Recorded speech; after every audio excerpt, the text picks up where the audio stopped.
Chegamos hoje ao término do livro de Gênesis.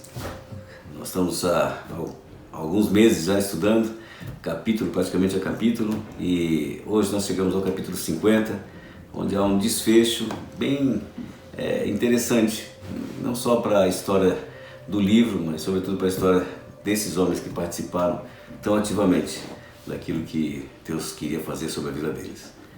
Bom, no capítulo 49, finalzinho, não finalzinho, mas ele todo, praticamente falando sobre aquilo que Jacó estava fazendo em relação aos seus filhos, na questão da herança, momentos antes de ele morrer. Então ele foi chamando um por um, ele foi colocando aquilo que ele discernia, aquilo que ele conhecia de seus filhos. Talvez uma coisa interessante para a gente falar sobre isso é o quanto ele conhecia de seus filhos. Bastante da personalidade, bastante do caráter deles. Talvez nesses anos todos em que ele foi enganado sobre a pretensa morte de José, onde todos os filhos estavam combinados, para não falar para ele, talvez tenha ajudado ele a observar ainda melhor seus filhos, depois que foi revelada a verdade. Fica a primeira dica para a gente pensar sobre a questão do relacionamento que a gente tem com as pessoas, sobretudo com aquelas que moram na nossa casa, nossos filhos, nossa esposa, maridos, que a gente possa, irmãos, a gente possa investigar. E quando eu falo investigar, não é você procurar alguma coisa de ruim ou bom necessariamente na pessoa fora, mas investigar no sentido de colher informações sobre aquela pessoa pelo aquilo que ela mostra, pelo aquilo que ela demonstra, pelo aquilo que ela muitas vezes no relacionamento quer passar para mim ou passar para os outros. Bom, no capítulo 50 começa assim: Então José se lançou sobre o rosto de seu pai e chorou sobre ele e o beijou. Ordenou José a seus servos, aos que eram médicos, que embalsamassem seu pai, e os médicos embalsamaram a Israel, gastando nisso 40 dias, pois assim se cumprem os dias de embalsamamento. E os egípcios o choraram 70 dias. Uma primeira pausa aqui já.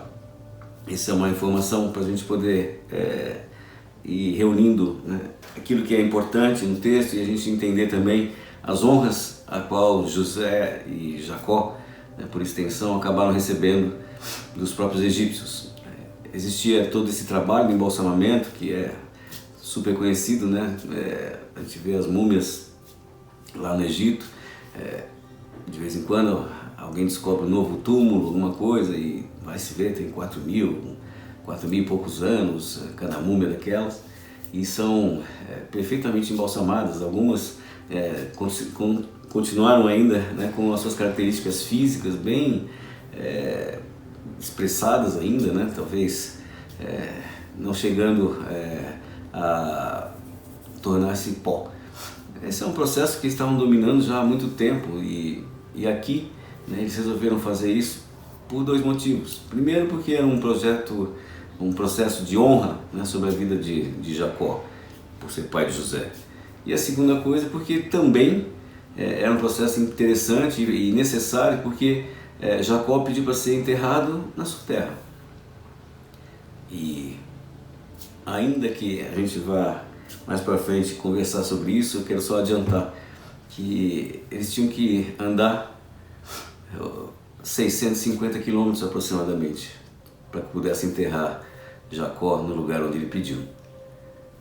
Você imagina você fazer uma caminhada de 650 quilômetros, ainda que fosse sob o lombo de animais, alguma coisa assim, o tempo que isso ia demorar. O calor, tudo isso podia acabar trazendo aquele corpo a começar já um processo de putrefação, e eles queriam de alguma forma guardar aquela memória, aquela maneira como ele viveu, fisicamente inclusive, para poder enterrar já na terra prometida. Bom, passados os dias de o chorarem, falou José à casa de Faraó: Se agora achei mercê perante vós, rogo-vos que faleis aos ouvidos de Faraó, dizendo: Meu pai me fez jurar, declarando: Eis que eu morro no meu sepulcro que abri para mim na terra de Canaã, ali me sepultarás. Agora, pois, desejo subir e sepultar meu pai, depois voltarei. Respondeu Faraó: sobe e sepulta teu pai, como ele te fez jurar. José subiu para sepultar seu pai, e subiram com ele todos os oficiais de Faraó, os principais de sua casa e todos os principais da terra do Egito, como também toda a casa de José e seus irmãos e a casa de seu pai. Somente deixaram na terra de Gozém, ou de Gósen, as crianças e os rebanhos e o gado. Como eu falei, a gente estava... eles estavam diante de uma caminhada de 650 quilômetros. Um cortejo, fúnebre, bastante longo. Aliás, esse também era um costume dos egípcios, que eles tivessem essa caminhada de cortejo fúnebre. Isso se fazia para todo o faraó. Aliás, existe até uma informação anterior, que eles choraram por 70 dias essa situação de Jacó. E por quê? Existia também, no parte dos costumes egípcios, 72 dias de chorar pelo faraó ou pelo rei. Então, eles fizeram aquilo que era o mais aproximado possível, segundo alguns estudiosos, para poder honrar também a vida de Jacó dentro do Egito. Só que, mais do que essa honra de estarem chorando por ele nesses dias todos, continuavam as homenagens sobre a vida de Jacó. E eles resolveram fazer esse cortejo, e não foram só os parentes, mas foram todos os homens citados aqui, homens importantes, homens que tinham algum tipo de poder dentro do Egito, e que quiseram também honrar a vida de José. Por isso mesmo acompanharam o funeral do seu pai. Veja, talvez o faraó tivesse até algum receio, se todo mundo ia embora, se ia ficar, como é que ia ser, mas por conta da caminhada extensa e também pela intenção que eles tinham de ficar ainda na terra de Gósen, no Egito, os próprios filhos deixaram para trás os seus rebanhos e suas crianças, claro que as mães das crianças também, para poderem cuidar dessas crianças. E isso mostrava que eles tinham a intenção de voltar para aquele lugar. Veja que no comecinho José não fala diretamente com o faraó, esse é um outro costume. Como ele estava de luto, não dava para ele entrar em contato direto, então ele encontra em contato indireto com o faraó para poder falar aquilo que Jacó tinha falado para ele, pedido para ser enterrado na sua terra natal, e o faraó determina que ele poderia fazer. O texto continua e fala assim: e subiram também com ele tanto carros como cavaleiros, e o cortejo foi grandíssimo. Chegando eles, pois, à ilha de Atade, que está além do Jordão, fizeram ali grande e intensa lamentação, e José pranteou seu pai durante 7 dias. Bom, esse já é o primeiro ponto de parada, para poder fazer essa homenagem. O cortejo, nós precisamos pensar que o tamanho do cortejo era tão grande que, além dessas pessoas expressivas, tinha os filhos de Jacó levando todos os seus parentes que pudessem enfrentar essa caminhada. Nós estamos falando aqui, talvez, de mais de alguns milhões de pessoas andando num cortejo. Imagina a estrutura, a infraestrutura para tudo isso acontecer.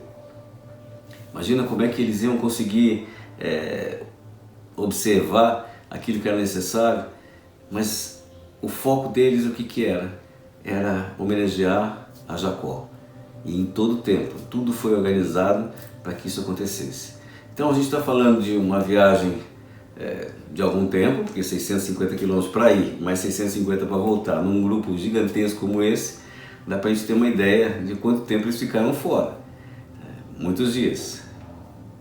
Não tem um dado preciso sobre isso, mas de qualquer forma, isso mostrava o tamanho da importância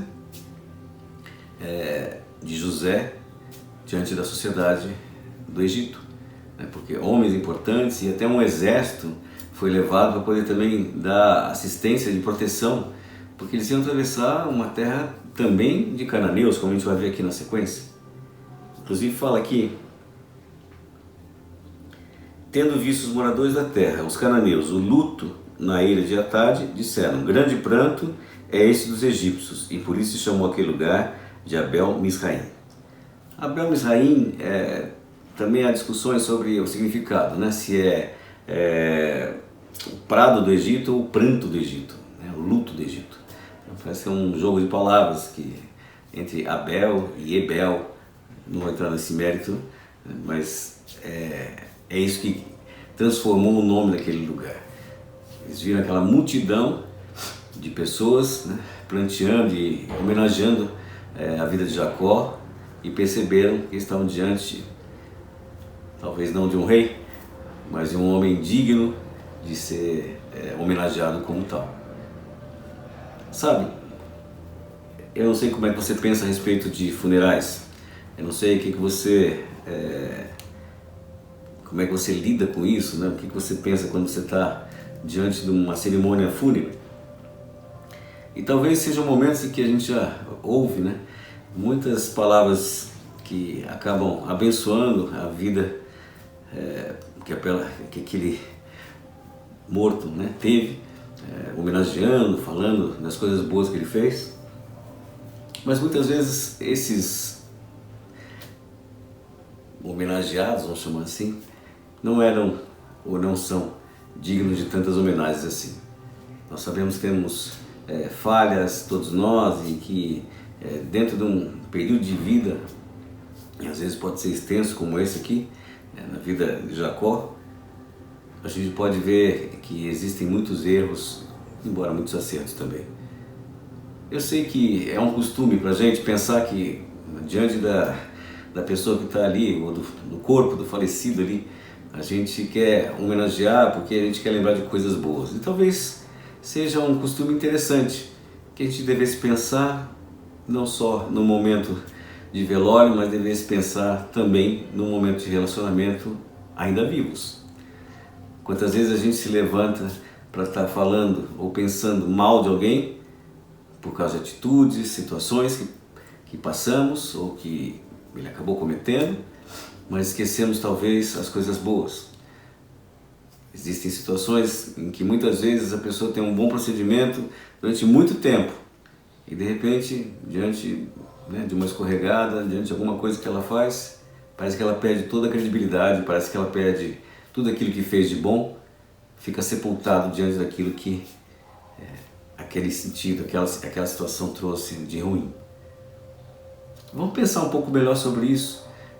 Eu quero convidar você a lembrar de alguém na sua casa, no seu relacionamento, amigos talvez, mesmo colega de trabalho, né, que teve um grande significado na sua vida, talvez te ajudando em muitas coisas, mas que diante de uma situação diferente, uma situação ruim, né, como experiência, aquela pessoa de repente passou a não ser bem vista por você ou bem aceita por você, muito pelo contrário, talvez você tenha até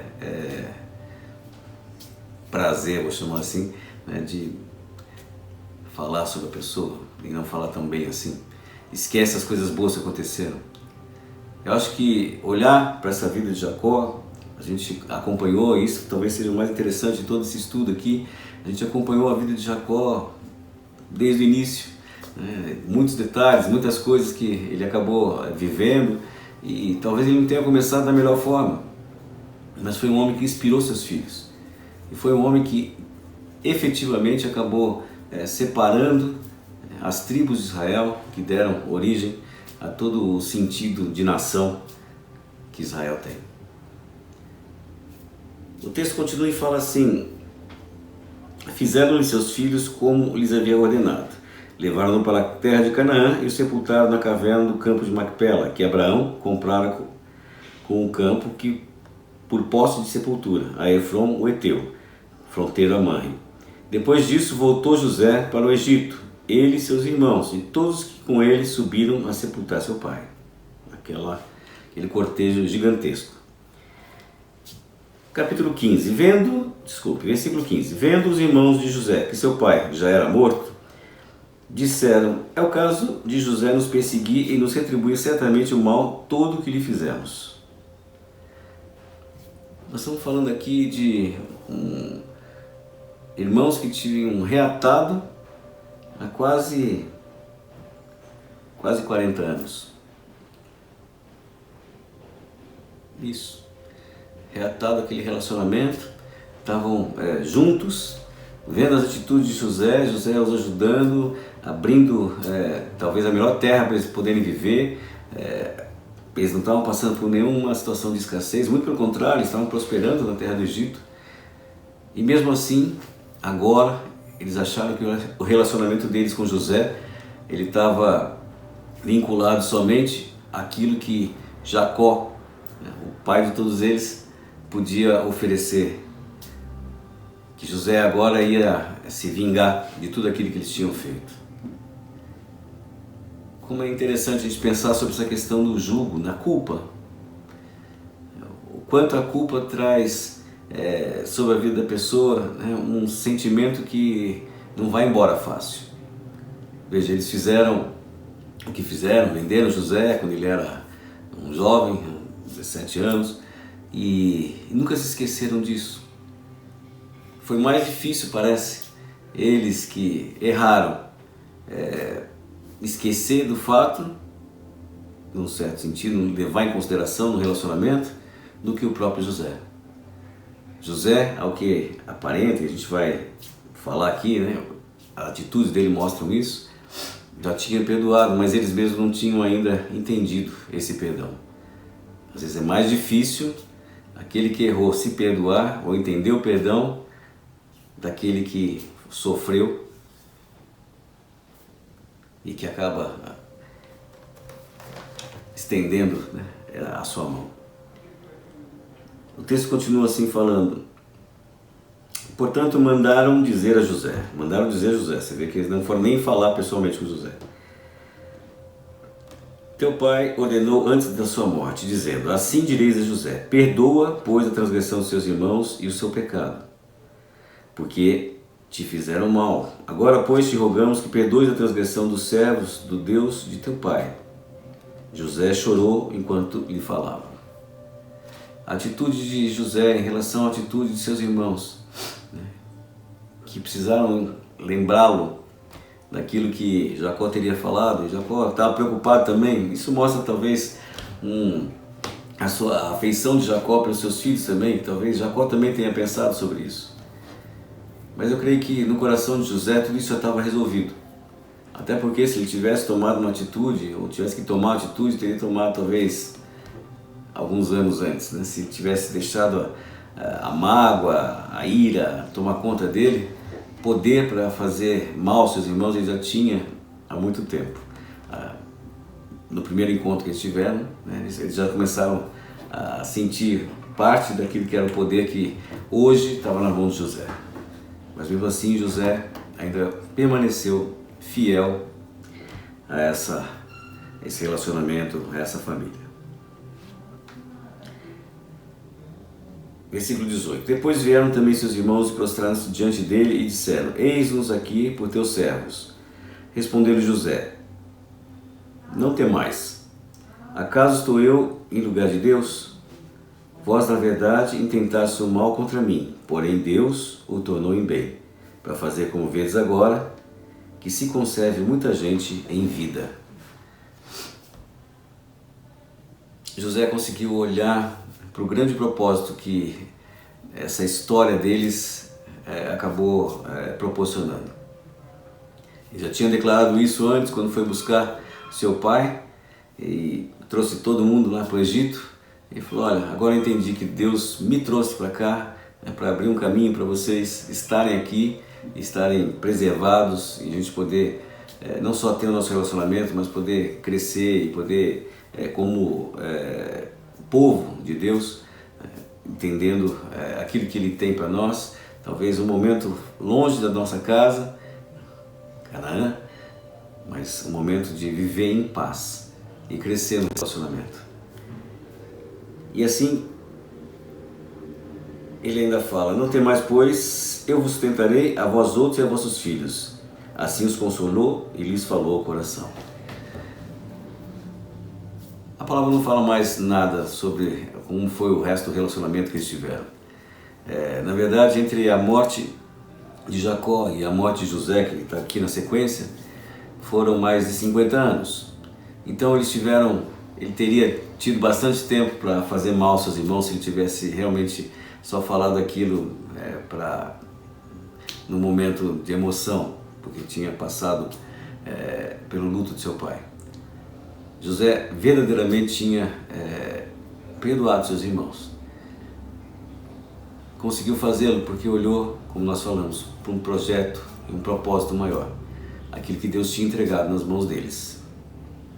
E talvez seja isso que diferencia a gente muitas vezes. A gente olha para as coisas que a gente precisa fazer no que diz respeito a perdão de pessoas e relacionamentos que tivemos e não consegue entender o propósito maior que é naquilo.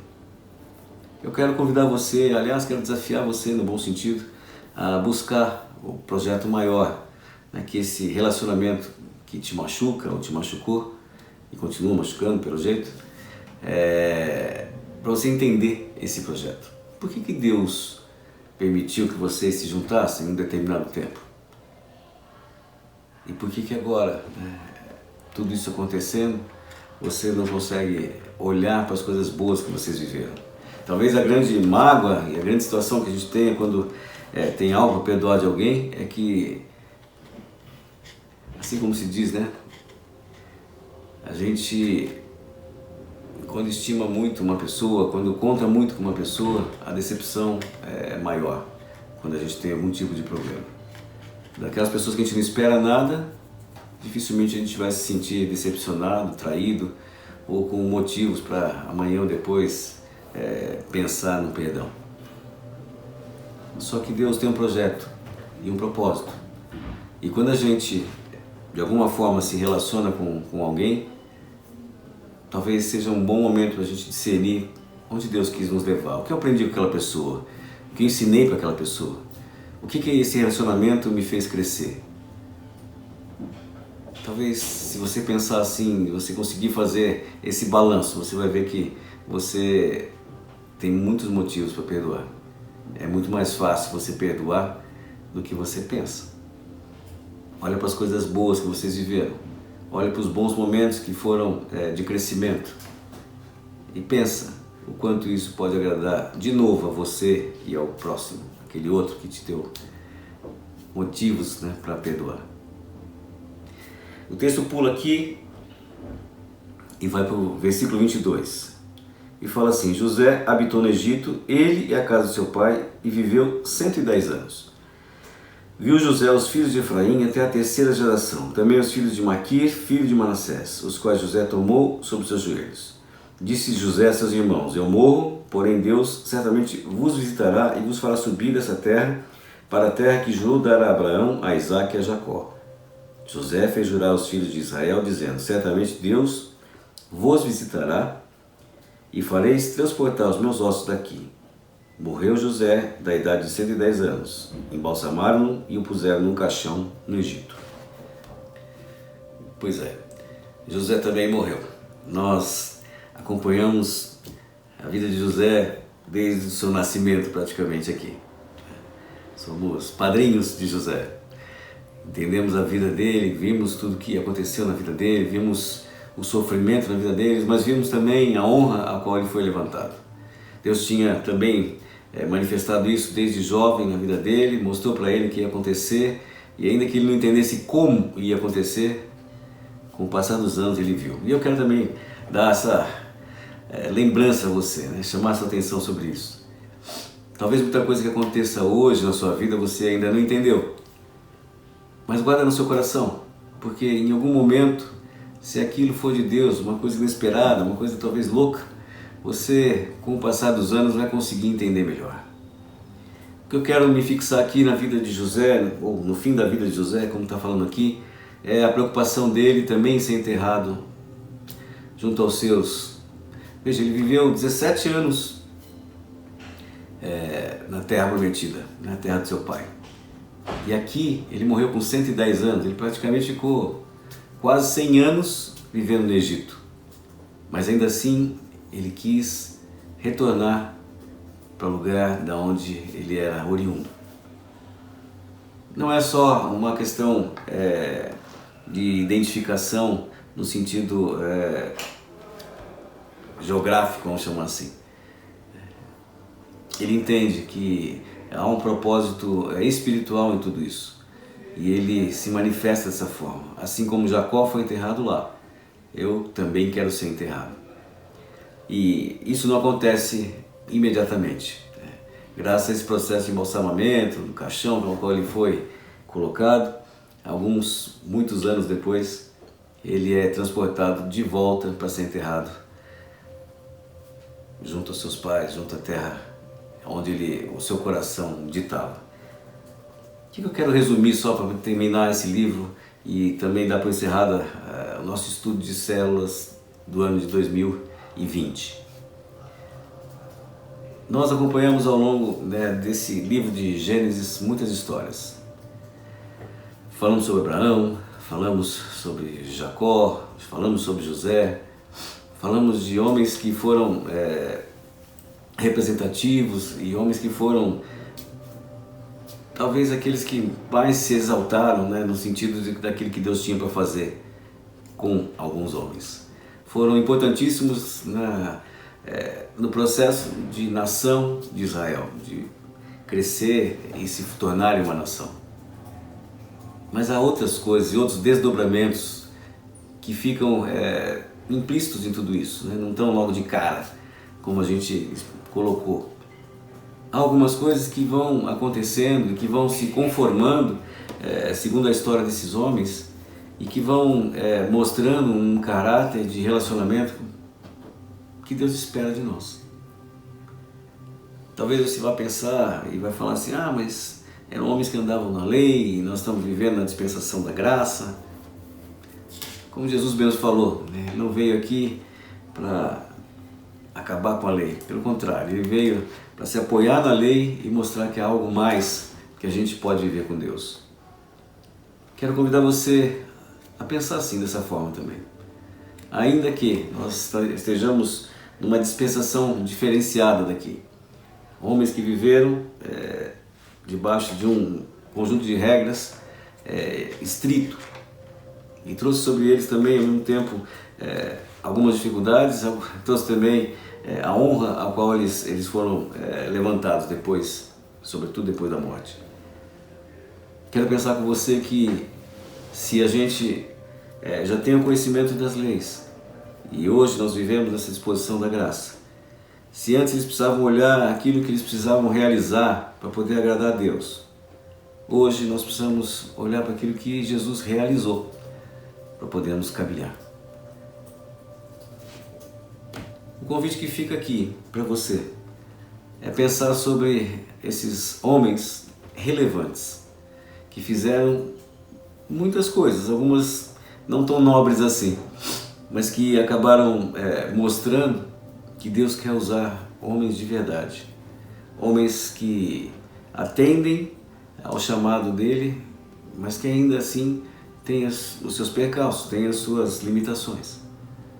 Deus está chamando você também para poder ser usado no reino, para poder mostrar o caráter de Cristo onde quer que você vá.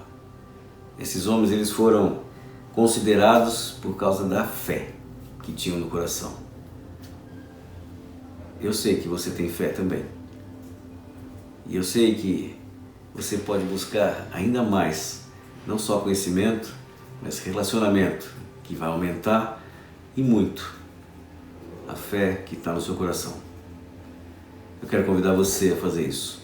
Nós estamos encerrando esse ano com um ano totalmente atípico, um ano difícil, um ano que a gente nunca viveu.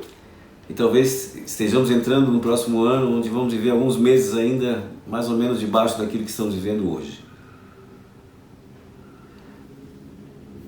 Quero deixar para você um conselho. Não deixe a fé esfriar no seu coração, irmão. Porque enquanto a fé, há esperança. E a esperança é que nos faz levantar a cada dia, prontos para aquilo que Deus vai fazer. Prontos para aquilo que vai surgir diante de nós. Prontos para os desafios que também nos fazem crescer. Eu quero declarar sobre você e a sua casa um tempo de bênção, um tempo de fé, um tempo de crescimento, um tempo de fortalecimento, lembrando que nosso Deus é fiel, nosso Deus é bom e Ele vai se manifestar, com pandemia ou sem pandemia, sobre a sua vida, livrando, guardando e separando.